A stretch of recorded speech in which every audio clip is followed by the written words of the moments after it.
YouTube! Welcome back at the figure posing channel. Today we're going to take a look at the Endgame Captain America 2012 version. Let's get posing!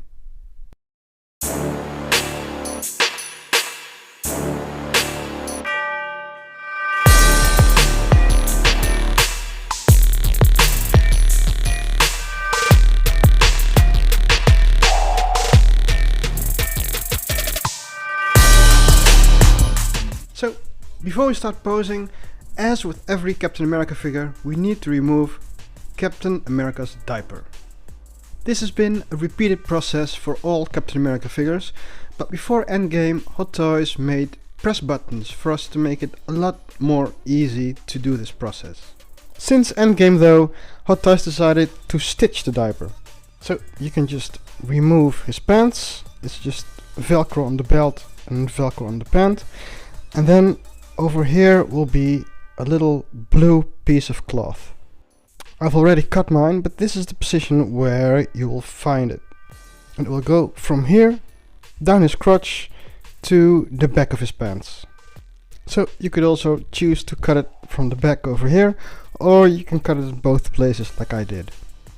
Either way, it will improve the range on Captain America's legs a lot. After that, just simply replace the belt and the pants. When I do posing videos like these, I always try to include some iconic poses from the movie. But as you already know, the 2012 version of Captain America doesn't get a lot of screen time.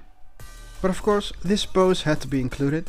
It's the scene where Captain America has recovered the scepter to replace the Tesseract that they lost to Loki. Right after that, of course, the present Captain America bumps into the past Captain America. And this is his "I have eyes on Loki" pose. In case anyone is wondering, the shield is not made of die cast. It looks great, but it's made of plastic, which is fine by me because it's kind of a hassle to put on, and the wrist pegs are kind of fragile. I broke 4 wrist pegs all in all just making this video, so be careful everyone. And it would have been worse if the shield was actually die cast. So this is the combined pose of the previous 2 poses, and as you can see I needed some more room to work with, so I couldn't use my normal rotating base. So I went to IKEA and I got a regular kick display. I also bought a second option for some more space, and you'll see that later in the video. As for this pose, you might see that Captain America has a great double bend on his elbow, which allows him for very good range. And overall, if you have the space, this is a really nice pose with all the blue and the red and them facing off. So, both Captain Americas begin to fight, and when the past Captain America says, "I can do this all day," our Captain America says, "Yeah, I know," and stands up. As you can see in this pose, Captain America, as always, has great range in his legs. The material in the pants and in his top are pretty sturdy, but they also crease very easily.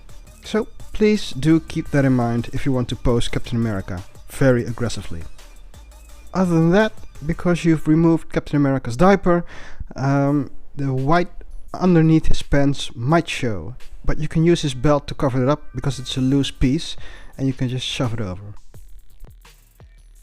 So after that I decided to go for some running poses. First I did a pose with his unhelmeted health sculpt, and after that I did the one with the helmeted health sculpt and the shield. I tried to get a bit fancy with the dynamic pole, and from some angles it works out and you really can see him running. In other angles he looks like he's standing on top of the pole, which is not the intention of course. I was just trying to show some possibilities of the bendy pole.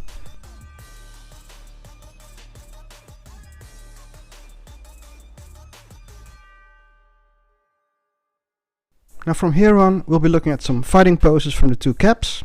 First we'll do a shield bashing pose, and this is of course not the shield bashing pose, but the one bracing for impact. For the supporting hand you could use a fist or maybe an open hand depending on where you want the action to be. In this case I used a bit of an open hand. And this would be the shield bashing pose. So it's really to complement the other cap, but I think this pose also works fine on its own. As you can see, I forgot to put the belt on top of the white fabric that comes out of his pants. I should have loaded a bit to cover that piece up. By the way, with a little bit of patience and some fiddling around with the shin guards, you could do this pose without the stand. But with the rotating base and all, I thought it would be best to use the stand for this one. So, this is the completed pose, once again on the IKEA kickstand. And if you have the space, I think this looks really great. Anyone seeing this in your display will immediately know which scene you're trying to recreate in this pose. It's such an iconic part of the movie, I think. Okay, I don't know about you, but sometimes I can get really excited when I find a posing trick. And for me it was this one. I used a couple of round magnets to do a shield on shield collision pose. The way this works, I used a round magnet in the hand grip, then a couple of small round magnets like a stave, and then 2 magnets on either side of the shield Captain America is holding. And if you want, you can use this trick on any part of the shield that Captain America is holding. And I thought it sold the illusion really well. So this is the final pose of it.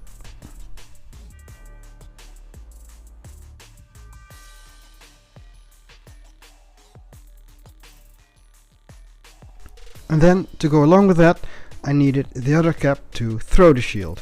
So this is a running, throwing pose for Captain America 2012. And this is both poses combined.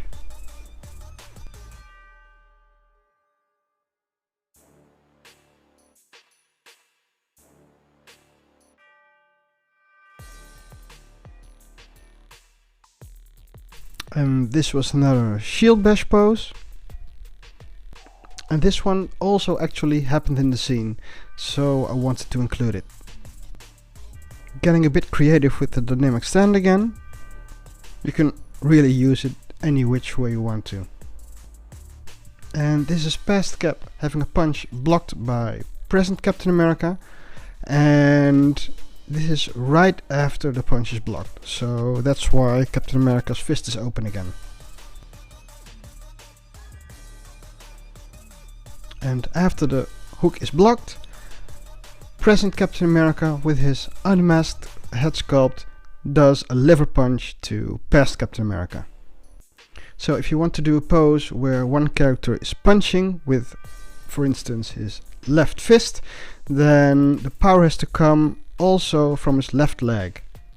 So the torso should be twisted towards the right and the left leg should be extended a bit. Now this pose was supposed to be a double shield throw with them colliding mid-air, but I really didn't have the space to make it happen. I just included the pose so you could see 2 styles of throwing shields. So shields were thrown and language was used, and after that our past Captain America is kneeing present Captain America in the face. If you ever want to pose a character delivering a knee, if it be standing or a jumping knee, just make sure that when you're delivering a right knee that the left shoulder and arm should be in front, just to give it as much torque as it can. Unless of course it's a standing Muay Thai clinch knee, then you can have a straight torso. Now this is also one of the moves that actually happened in the movie. It's where past Captain America kicks present Captain America in the stomach. And it's sort of a push kick because present Captain America flies way back afterwards.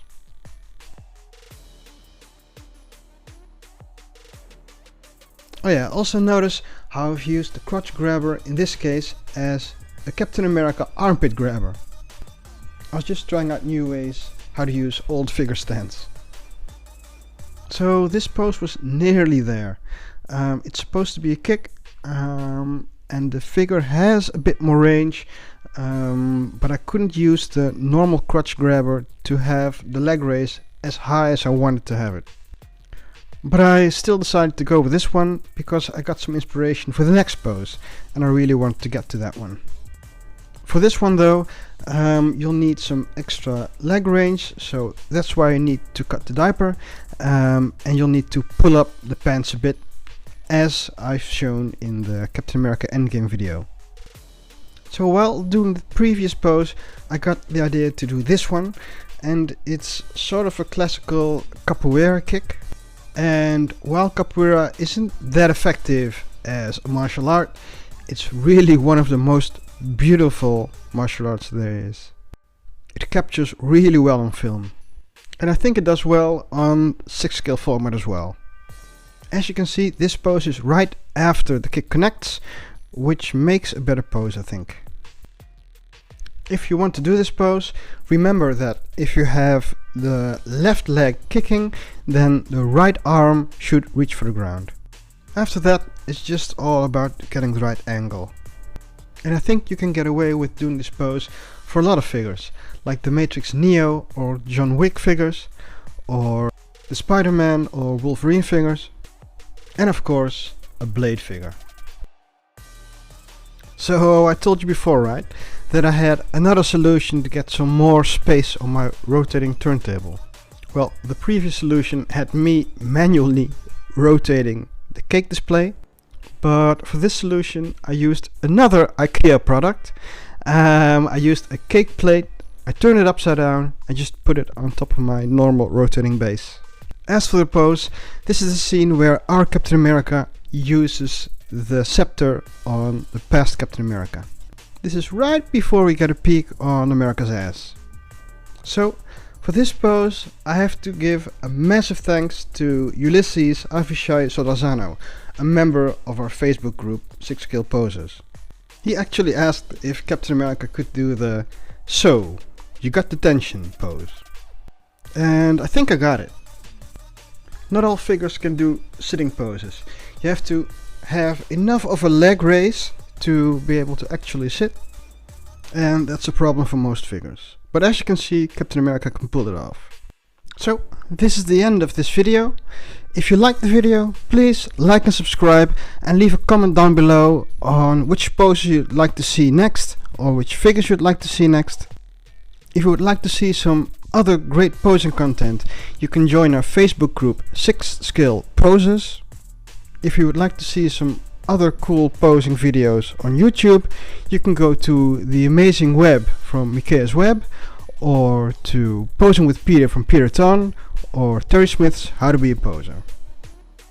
As for this channel, I think the next figures will be the Short Trooper, Grunt and Captain from the Mandalorian series. And as always everyone, never pose beyond your comfort level, but always keep posing.